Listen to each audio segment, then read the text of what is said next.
കഴിക്ക്, ഇതെങ്കിലും നടക്കട്ടെ. നാണല്ലല്ലോ എനക്ക്. വല്ല ജോലിക്ക് ഇറങ്ങി പോടാ, ഞങ്ങളെ ബുദ്ധിമുട്ടിക്കാതെ. മോശം മോനാ ഇരിപ്പുണ്ട്. ഇവനെയൊക്കെ മോനെന്ന് വിളിക്കാൻ തന്നെ ഇപ്പൊ എനിക്ക് നാണക്കേടാ. കുടുംബം നശിപ്പിക്കാനായി ഉണ്ടായത്. അമ്മേ, എനിക്കൊരു 50 രൂപ എണ്ണ അടിക്കാൻ. നിങ്ങളെ കൊണ്ട് നടിച്ചു വെച്ചിരിക്കല്ലേ, നടന്നു പോടാ.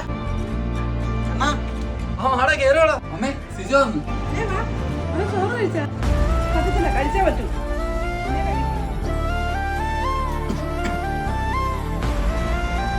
അളിയാ, ഞാൻ പോട്ടെ. അമ്മേ, എന്റെ വണ്ടി എന്ത് പെട്രോൾ അടിക്കാൻ പൈസ ഇല്ലാത്തോണ്ട് വണ്ടി എടുത്തില്ലെന്ന്. എന്നാ മോനെ വെച്ചു, നീ എന്റെ മോനല്ലേടാ, വേഗം പോയിട്ട് അവനിവിടെ ശല്യം ഒഴിഞ്ഞു കൊടുത്തതാ. പെട്രോൾ അടിക്കാനൊന്നും കൊടുത്തതല്ല, എനിക്കത് ഇഷ്ടമല്ല. അവൻ ഒറ്റ അടുത്താണ് നിന്നെ കൊണ്ട് നശിപ്പിക്കുന്നത്. നാണല്ലേ അവനോട് തന്നെ തിന്നായി. 10 കിലോ പട്ടിയുടെ പറഞ്ഞാണോ? Thank you.